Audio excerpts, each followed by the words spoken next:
Everyone loves sexy, right? Let's keep it real. Let's be honest. In real estate, everyone loves sexiness. They love the sexy houses. They love the sexy look, sexy suits, sexy cars. They love the sexiness of looking like you doing work and making money and selling houses. They love the sexy happy hours and all of that. Everyone loves just sexiness in real estate. But the question is, does it get you in the 1% of production and income earners? What's going on, guys? I'm Adam, the CEO and founder of Uprise Real Estate Partners. And you know why we're here. We're here to talk about you guys, your business scaling, our goals, and talk about the most important things, which is us, right? Um, One thing I've noticed more and more and more is in real estate, and especially over this last year, because we had more people get their real estate license and try to come into the real estate game in the last year than I think than previous years. And one increasingly thing I see is people trying to be more sexy in the way that they present themselves and do business and things of that nature. And I'm not talking about the way you dress. What I'm talking about is the industry is doing a lot of um, showcase, sexy houses, showcase, sexy cars, showcase um, the way you show clients' houses to make it have pizzazz and all this kind of stuff, right? And there's nothing wrong in and of itself. The problem is when you have the sexiness, but there's not much substance to back it up behind that. All right. Now we about to get real. The problem is in what I see is when you have the sexiness out there, but there's not much substance. That if there's a turn in the economy, there's not much to help you out there. Visa don't care about your sexiness, right? Okay. American Express don't care about your sexiness. Your mortgage don't care about your sexiness, right? Your kids don't even care about your sexiness, right? And after a while, your spouse don't either, right? It's like when these bills getting paid, when's Johnny getting some new clothes, when we going on the next vacation, right? But the reason why I say this is because if you notice, okay, when you look at the top 1% in real estate, which just being real is not hard to do. If you guys don't know what the top 1% is, just ask me and I'll tell you. And you'll be like, really? It's only that much, the bar is that low. Yes, it's really that low. But for those of us that are in the top 1%, if you ask anyone that's in the top 1% of real estate, they'll tell you it's not the sexy things that got us into the top 1%. The sexy things may have gotten us some more Facebook and Instagram followers. The sexiness may have gotten us some more realtor friends who like looking at our pictures and videos and stuff like that. The sexiness may have gotten us a perception, giving some people a perception of us that we're doing big things, for a period of time, whatever. But the sexiness did not tell the IRS that we just doubled and tripled our income and we making six figures. It wasn't the sexiness. It was the boring things that got us into the 1%.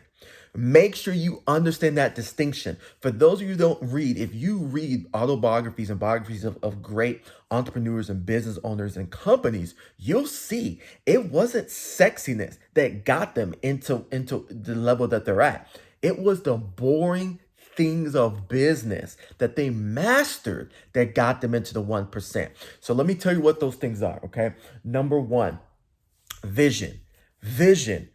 Taking the time to come up with your vision and not just come up with it, but writing it down and making it plain, aka writing down a vivid vision. Now you say, well, no, Adam, that's kind of sexy. No, it's kind of sexy to think about the end result in your vision in your head, but it's not sexy to take the time to actually sit down, write it down, tweak it, look at it again a couple weeks later, tweak it, make it even more vivid, and then keep revisiting that vision and putting that work in. That's not sexy. Even a vision board for the first 10 minutes or whatever, cutting out pictures and stuff is kind of sexy. But the work you got to do if you have a vision board and you're working off of that, or you do visualization, or you do meditation, or you do prayer, you got to put in, just because you cut a picture, I don't mean nothing. It's the work you got to do afterwards that helps you in your pursuit of those things. And so the work towards those things isn't sexy, right? So vision. Number two, mindset. Mindset. If you talk to people in the 1%, and obviously you see my videos and it's so much of it's about mindset. Mindset's not sexy, right? Mindset is grit in the gutter, in the mud, hard work, right? Becoming aware of the mindsets that aren't serving you and doing the work to adopt new mindsets that are going to serve you and what you're trying to do, right? The next one, third, systems. For those of you who have never built systems, if you don't know, now you know. Systems are not sexy. Systems are boring. And I am a people person, fun adventure, talk all the time, let's go have fun and party kind of guy, right? But there came a point in my businesses where I realized that if I wanted to get to another level, I had to learn how to be better at creating systems, implementing systems, and having other people create systems if I wanted to have a vision that was bigger than me, right? So systems are boring. Systems, like the whole definition of a system is boring, right? So for example, me, someone that's spontaneous, I like new things every day. I like things to be different, right?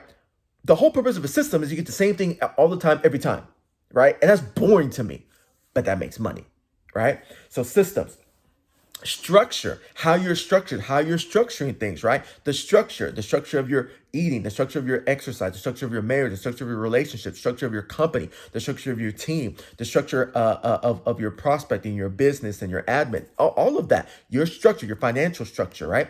Structure is not sexy, but structure gets you into the 1%. Next, numbers. Oh my goodness, numbers aren't sexy. You never sat in math class back in school and said, "Oh my gosh, I love what's going on. This is sexy." And if you did,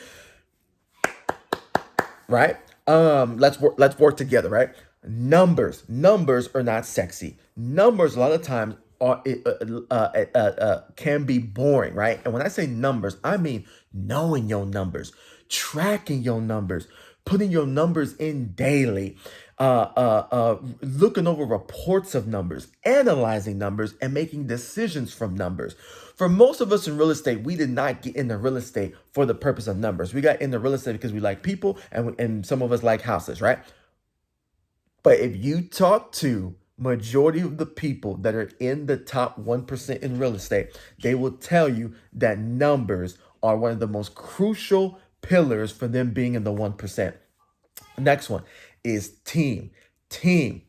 Team, guys. So I'm about to mention some companies after this, but team. Having the proper team around you.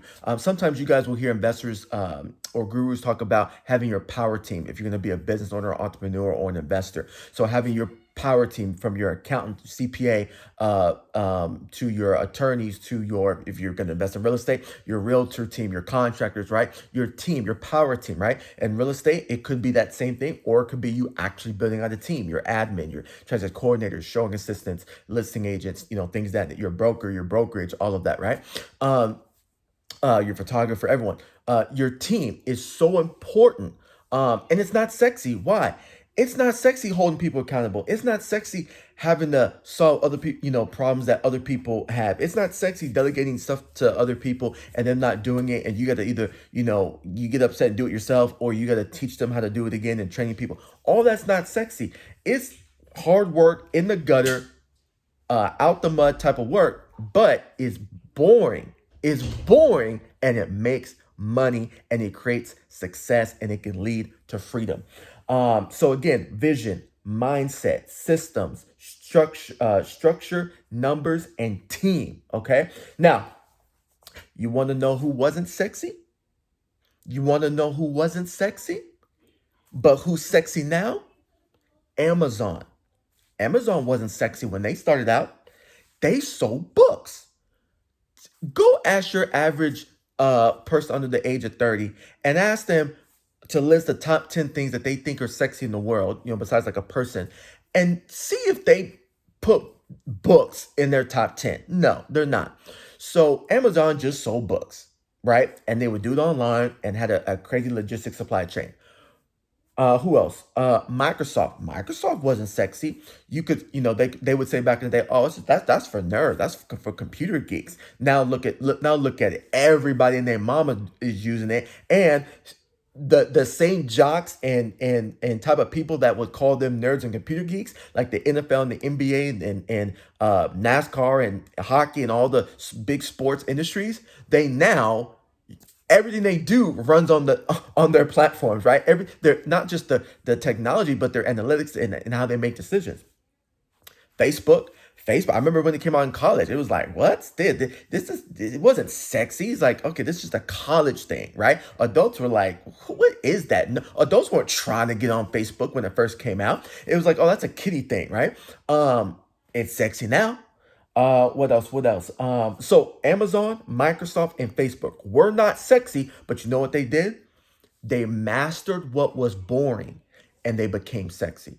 Let me say it again. They mastered what was boring and they became sexy. They mastered what was boring and they became sexy. So I say all that to say, where are you putting your time? Are you putting the majority of the time in your business on just presenting yourself as sexy and presenting your business as sexy? Or are you putting the time in on the boring things that we mentioned that will actually help you get closer to your goals, actually help you make the money that you want to make, actually help you get the time freedom that you eventually want, and become the person that you want as well. And again, nothing wrong with sexy. Nothing wrong with putting some time into sexy. But I just got to ask you, if you're putting all your time into sexiness, are you going to find yourself in the 1% and have sustainability to stay in the 1%? Because the majority of us, myself and all my mentors that are in the 1%, we spend majority of our time on the boring things. And it is what it is. So hope this helps. If any of you guys want some more clarification on this, love to talk about this, or just have some questions about anything else, feel free to reach out. Love to talk via Zoom or get some coffee. And I'll talk to you soon. Thanks.